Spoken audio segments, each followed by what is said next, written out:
ठीक है, तो आप लोकलास्ट खोलेंगे, लोकलास्ट में PHP माई एडमिन पर क्लिक करेंगे। PHP माई एडमिन पर क्लिक करेंगे तो आपके सामने ये पेज खुल जाएगा।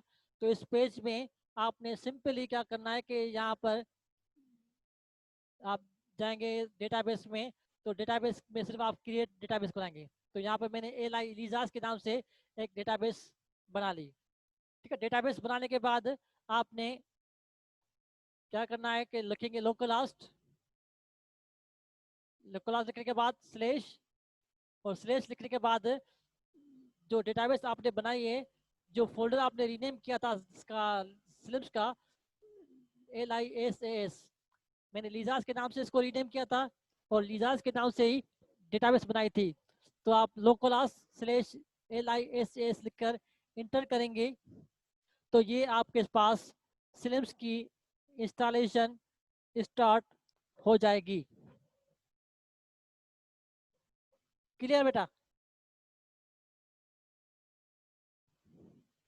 मैं इसको वर्ड में टाइप कर लूँ स्टेप को,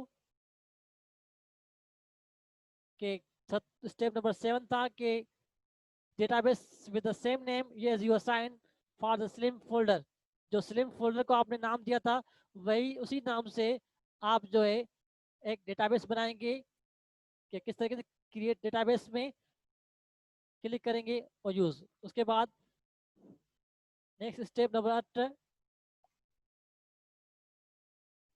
टाइप HTTP लोकल होस्ट और the name of the folder, अपने फोल्डर का नाम देंगे। ठीक है, डेटाबेस आपने बनानी है। जो फोल्डर आपने, ये जो फोल्डर आपने इंटरनेट से डाउनलोड किया था जिप फाइल, ये जो जिप फाइल आपने डाउनलोड की थी, ये वाली फाइल स्लिम 9 बुलियन 9.11, इस फाइल को जब आप एक्सट्रैक्ट करेंगे तो बन जाएगी डायरेक्टरी। तो उस डायरेक्टरी को जो भी आप नाम देंगे, जैसे मैंने यहाँ पर नाम दिया है लीजास, तो यही लीजास नाम जो है आपने असाइन करना है डेटाबेस को। कैसे? आप लोकलास्ट लिखेंगे और लोकलास्ट लिखने के बाद जब इंटर करेंगे तो ये पेज खुल जाएगा। यहाँ पर PHP माई एडमिन इस बटन पर क्लिक करेंगे तो ये आपकी PHP माई एडमिन का पेज खुल जाएगा।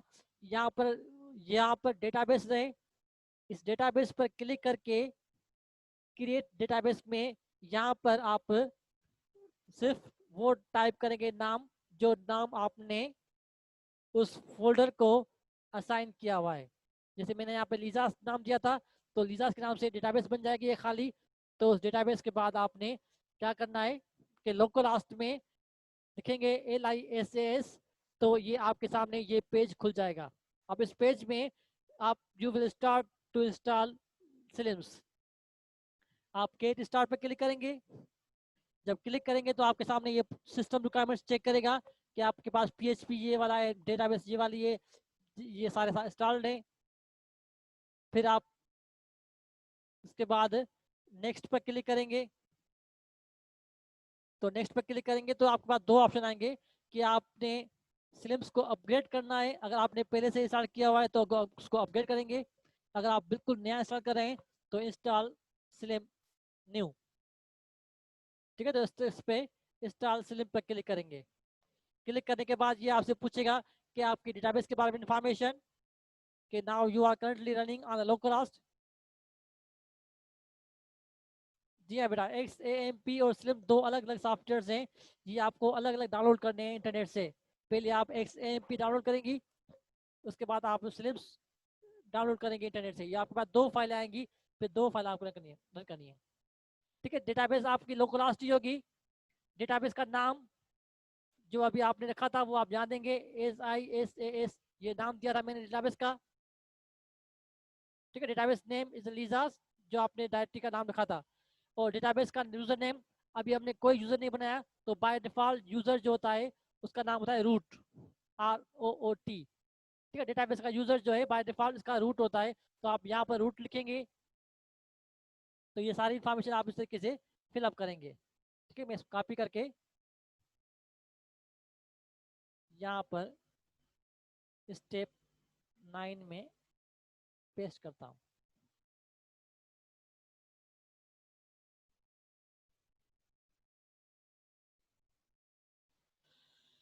ठीक है, लोकल होस्ट डेटाबेस का होस्ट जो होगा वो आपका लोकल होस्ट होगा।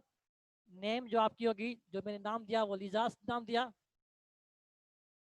यूजर नेम जो होगा आपका रूट। ठीक है, ये आपने 3 इंफॉर्मेशन इन टेक्स्ट बॉक्स में फिलअप करनी है। डेटाबेस का होस्ट लोकल होस्ट, डेटाबेस का नाम जो आपने फोल्डर का नाम दिया था, और डेटाबेस का यूजर नेम आपका रूट होगा। ठीक, इसके बाद देने के बाद आप कनेक्शन करेंगे टेस्ट। इस पर क्लिक करेंगे तो कनेक्शन ओके, आप कनेक्शन बिल्कुल ओके, डेटाबेस आपकी सही तरीके से हो चुकी कनेक्ट। उसके बाद आप नेक्स्ट पर क्लिक करेंगे तो ये आपसे सिंपल पूछेगा कि आपने जो स्लैब्स इंस्टॉल कर रहे हैं तो उसमें आपको डमी डेटा चाहिए या नहीं। अगर चाहिए तो आप यस करेंगे, नहीं चाहिए तो आप नो करेंगे। मतलब एक डमी डेटा जो आपके पास पहले से आ जाएगी। फिर आपका यूजर नेम एडमिन, इसका पासवर्ड जो आप रख रहे हैं। ठीक है, मैं इसका पासवर्ड भी रखता हूँ एडमिन, ADMIN। ये आपकी मर्जी पर है कि आप कौन सा पासवर्ड रखते हैं। तो by default user name admin, इसका पासवर्ड भी मैंने एडमिन रखा हुआ है ताकि मुझे याद रह सके। ठीक है, इसके बाद फाइनली आप रन इंस्टॉलेशन पे क्लिक करेंगे तो आपका स्लिम जो है सिस्टम में इंस्टॉल हो चुका। ठीक है ना, स्लिम सक्सेसफुली इंस्टॉल्ड। अब ये कहता है कि आपका सिस्टम हो चुका है, लेकिन आपने सिस्टम को अच्छी तरीके से चलाने के लिए आप क्या करेंगे कि एक फोल्डर होगा इंस्टॉल के नाम से। इस इंस्टॉल के नाम से फोल्डर आपकी डायरेक्टरी में बन गया है। इस फोल्डर को आप रिमूव कर दें।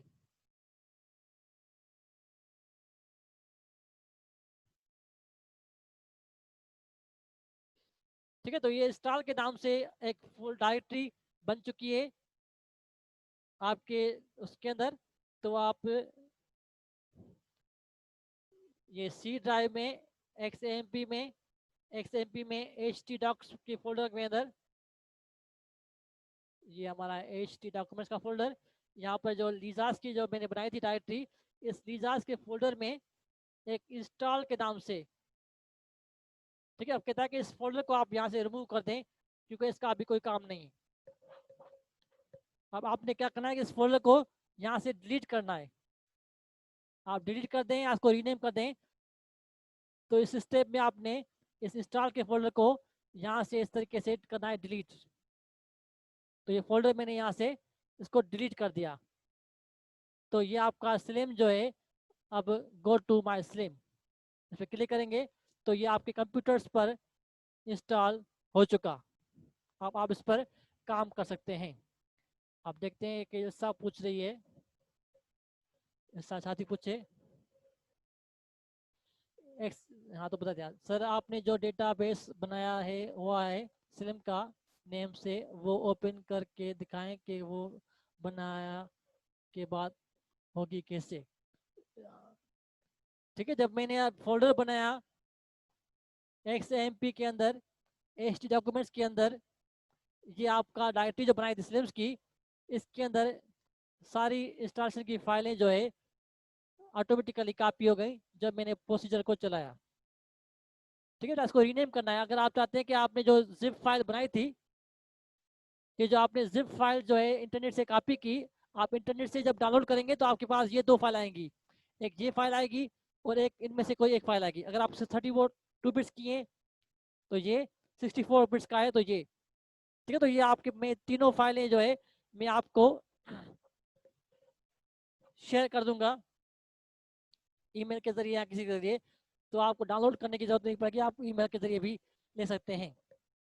ठीक है, जब आप इस फोल्डर को बेटा जब एक्सट्रैक्ट करेंगे तो एक्सट्रैक्ट करने के बाद ये जिप फाइल डायरेक्टरी की सूरत में आपके कंप्यूटर में हो जाएगी सेव। हमेशा जिप फाइलें जो है जब एक्सट्रैक्ट होती हैं तो एक डायरेक्टरी बन जाती है। तो इस डायरेक्टरी को आपने एक नाम देना है, कोई भी नाम दे, अपना नाम दे दें, लाइब्रेरी का नाम दे दें, कोई भी नाम दे दें। तो ये नाम जो मैंने अभी लीजा नाम दिया, तो ये आपका नाम लीजास जो है it should be the same for your database. जब आप PHP माई एडमिन में एक डेटाबेस बनाएंगे, जैसे सी ड्राइव में, XMP में, यहाँ पर MySQL का फोल्डर होगा। इस MySQL के फोल्डर में डेटा के अंदर यहाँ पर आप फोल्डर बनाएंगे ऐसे लीजा के नाम से, LISAS के नाम से। तो ये नाम और आपके एप्लीकेशन का नाम दोनों सेम होने चाहिए। जैसे यहाँ पर select PHP format create database zip file, तो यहाँ पर आपकी डेटाबेस में से जो मैंने बनाया वही सेम होगा। क्लियर बेटा? जी हाँ बेटा, ये बगैर इंटरनेट के होगा। इसके लिए आपको इंटरनेट की जरूरत नहीं पड़ेगी।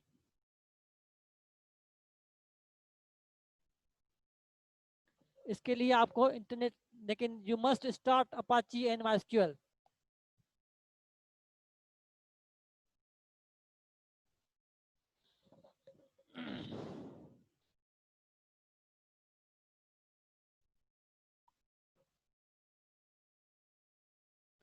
नहीं बेटा, मैं तो आपको सिर्फ सेटअप बताऊंगा। मैं आपको ये 2-3 फाइलें सेंड करूंगा। ये मैं आपको सिर्फ 3 फाइलें जो है सेंड करूंगा। ये एक जिप फाइल,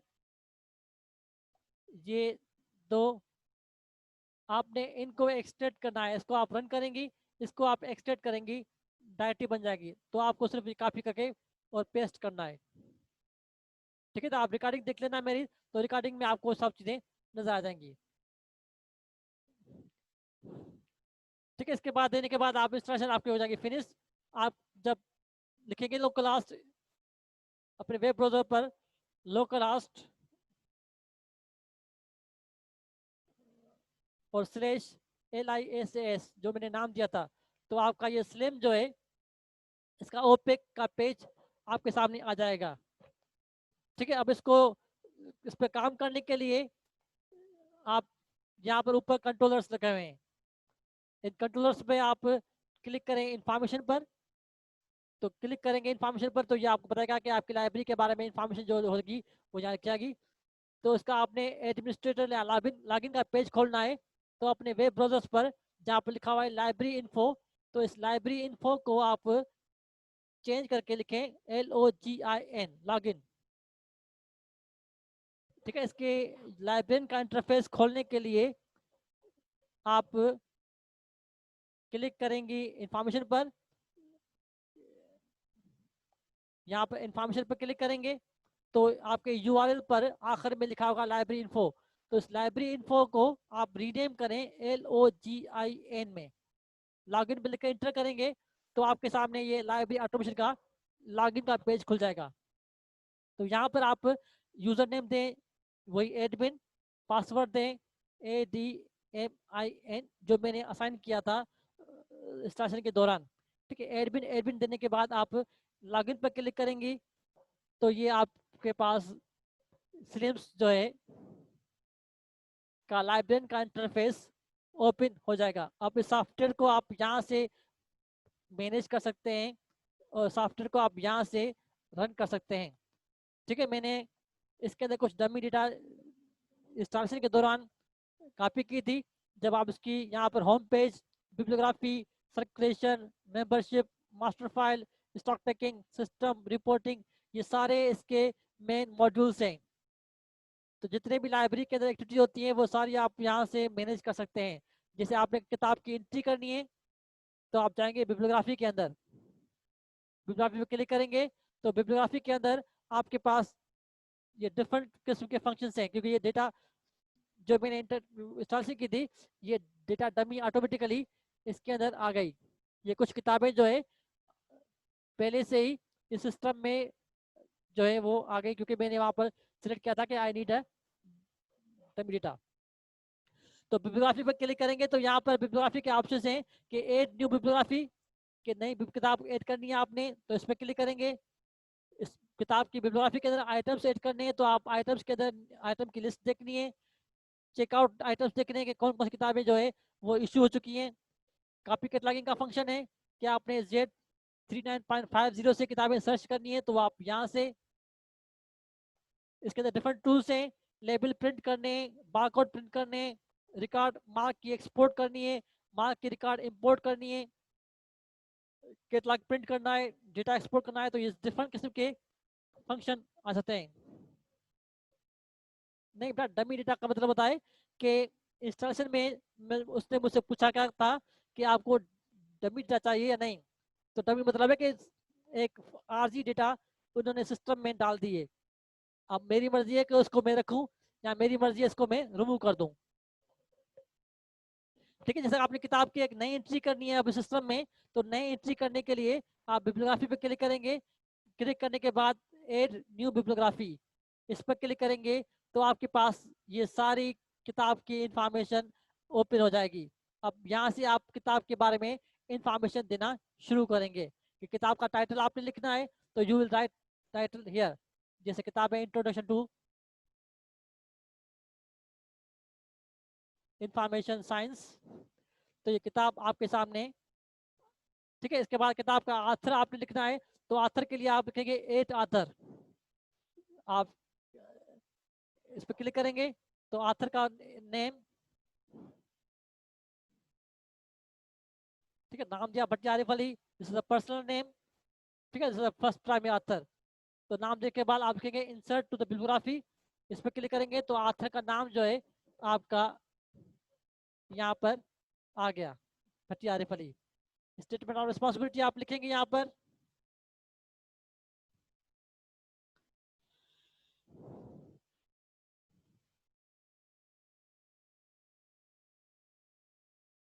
ठीक है, मैं टाइप किया statement of responsibility.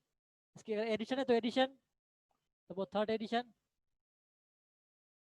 Specific details information, किताब के साथ कोई इंफॉर्मेशन वगैरह दी गई है तो आप यूज लिखेंगे।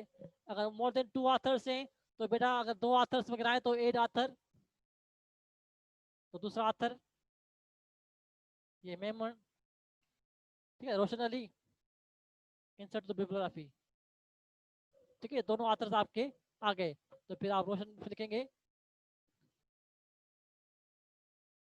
ठीक है, 2 ऑथर्स आपके इस टाइटल्स में किताब में आ गए। ठीक है, फिर आइटम के बारे में इंफॉर्मेशन कि आपके इस किताब के अंदर जो है इसका एक्सेशन नंबर वगैरह अगर आप किताब का है तो आप यहाँ से लिखेंगे कि एड पैटर्न के जो आप जिस पैटर्न से नंबर लिखते हैं, एक्सेशन नंबर लिखते हैं, तो वो आप पैटर्न वगैरह यहाँ से टाइप करेंगे। ठीक है, जीएमडी के टाइप कौन सी है किताब, टेक्स्ट वगैरह कोई है तो आप वो जीएम टाइप यहाँ टाइप करेंगे। तो जितने भी टाइप्स वगैरह हैं ये सारी मॉडिफाई है। इस सिस्टम्स में पहले से ये वैल्यूज आ चुकी हैं। अगर आप चाहते हैं कि इनमें अंदर कोई चेंजेस हो तो ये सारी वैल्यूज जो है वो आप मॉडिफाई कर सकते हैं। कि कंटेंट्स टाइप आपके कौन से हैं, कि कोई कार्टोग्राफी का डॉक्यूमेंट से, कंप्यूटर का डेटा फाइल से, या साउंड रिकॉर्डिंग है, इमेज जो भी है, तो आप यहाँ से उसको टाइप करेंगे। मीडिया टाइप आपका किताब जो है वो कंप्यूटर ऑडियो है, माइक्रोफॉर्म से, फिल्म से, वो आप यहाँ से डिस्कस करेंगे, डिफाइन करेंगे। ठीक है, कैरियर टाइप्स किताब के साथ कोई सीडी है, कोई डीवीडी वगैरह है, ऑडियो किस वगैरह है तो वो आप सेट करेंगे। अगर कोई नॉन फ्रीक्वेंसी वगैरह है, आईएसबी नंबर आप यहाँ से देंगे। ठीक है ना, पब्लिशर्स किताब का वो आप ध्यान रखेंगे। बेटा ये डिफरेंट किस्म के टेक्स्ट होते हैं डॉक्यूमेंट्स के, इंफॉर्मेशन सोर्सेज के। टेक्सटाइल टेक्स्ट वगैरह जो है इंफॉर्मेशन की कैटलॉगिंग के अंदर डॉक्यूमेंट्स की डिफरेंट टाइप्स में आ सकते हैं। तो आप वो यहाँ से सिलेक्ट करेंगे क्योंकि लाइब्रेरी में सिर्फ किताबें नहीं होती, किताबों के साथ आपके पास रिपोर्टें भी होती हैं, स्लाइड्स भी होती हैं, मुख्तलिफ किस्म के पीपीटीज भी होती है लाइब्रेरीज में। तो वो सारी चीज़ें इसमें, जी आप बता, it is supported by RFD course. RFD के कोर्स वगैरह भी इसके साथ अटैच हो सकते हैं। ठीक है, पब्लिशर लिखेंगे आप।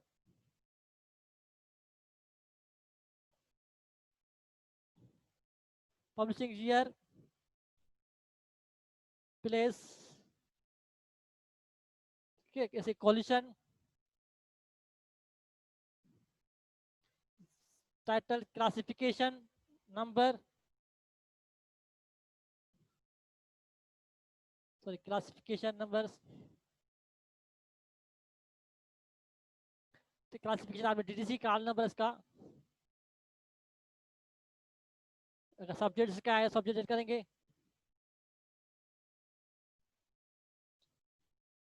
इसे सब्जेक्ट आपका ऐड हो गया। लैंग्वेज इसकी, किताब की इंग्लिश, किताब का कोई इमेज है तो आप यहाँ से इसका इमेज अपलोड करेंगे। किताब आपकी पीडीएफ फॉर्मेट्स में आपके पास है तो आप वो पीडीएफ की फाइल यहाँ पर अटैच करेंगे। जैसे वो आपकी किताब जो है आपके पास अवेलेबल है तो अटैच फाइल, ठीक है। फाइल कहाँ पड़ी हुई है मेरे कंप्यूटर्स में, किताब का टाइटल लिखता हूँ मैं, साइंस डायरेक्टरी, और ये फाइल जो है, और सपोज मेरे पास कंप्यूटर में कोई पीडीएफ फाइल्स वगैरह हैं,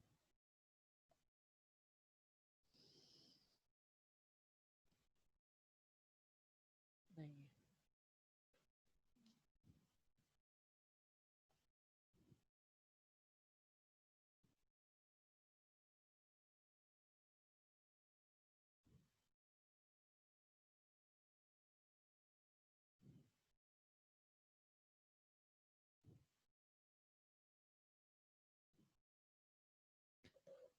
ठीक है। पीडीएफ की फाइल मैंने जो है अपलोड की, अगर इसका यूआरएल है तो यूआरएल टाइप करेंगे।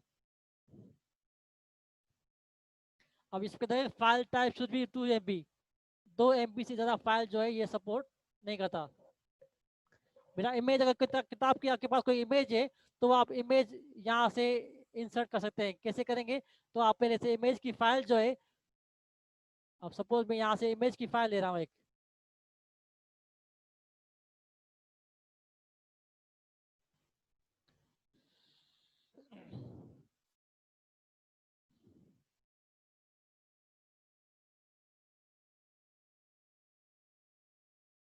ठीक है। सब किताब है, इस किताब की इमेज फाइल जो है इसको मैं डेस्कटॉप पर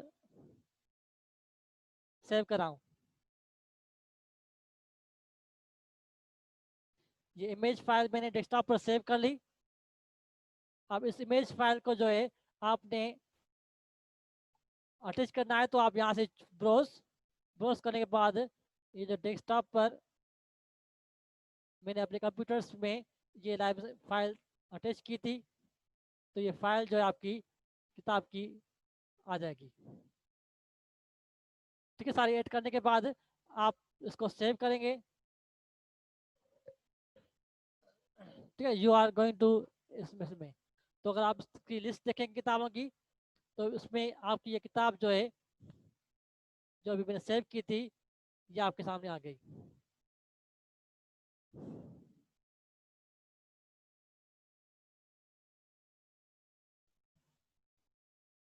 ठीक है, ऐसे आप डेटा आपकी इसमें 1 बाय 1 आप इसमें ऐड कर सकते हैं।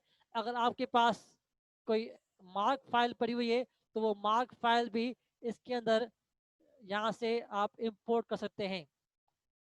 जैसे मेरे पास कंप्यूटर्स में कहाँ पर रखी हुई है, मेरे पास मार्क फाइल्स हैं, जी ड्राइव,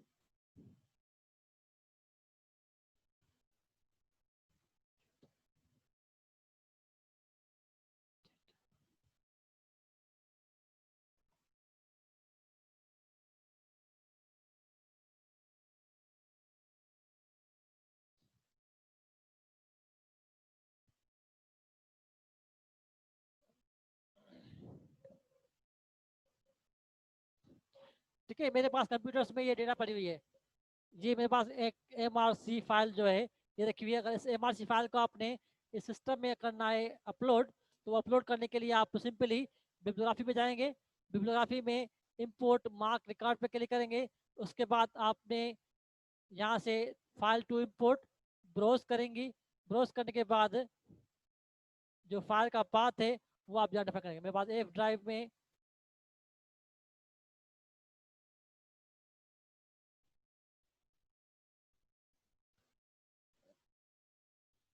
ठीक है, ये वाली एक MRC फाइल जो है पड़ी हुई है। अब इस MRC फाइल को जो है मैं यहाँ से करता हूँ इम्पोर्ट। तो जब इम्पोर्ट करूँगा तो ये फाइल जो है आपके सिस्टम में रिकॉर्ड्स इंपोर्ट हो जाएंगे, लेकिन वो फाइल आपकी कम से कम 2 मेगाबाइट्स की होनी चाहिए। ठीक है, तो जैसे आप अपने मार्क फाइल्स को भी यहाँ से कर सकते हैं इंपोर्ट। एंड इसमें आपका Z39.5 जो कैटलॉगिंग भी अवेलेबल है, कि डिफरेंट फंक्शन हैं आपके पास इसको यूज़ करने के, इंस्टॉल करने के। कि आपने लेबल प्रिंट करने हैं तो उसके लिए पहले आपने सबके आइटम्स वगैरह डिफाइन करने पड़ेंगे। जैसे आपने लेबल प्रिंट करना है तो यहाँ से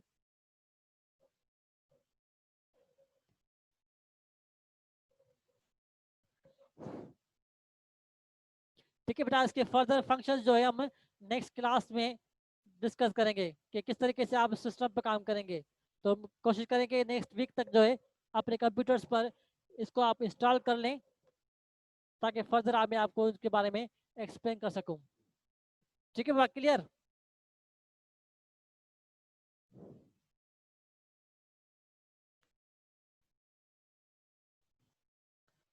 बेटा फिर आप अपनी फाइल्स को करें। अगर आपके पास 2 MB से ज़्यादा बड़ी फाइल है तो इस फाइल को आप रिड्यूस करें, 2 पार्ट्स में तकसीम करें।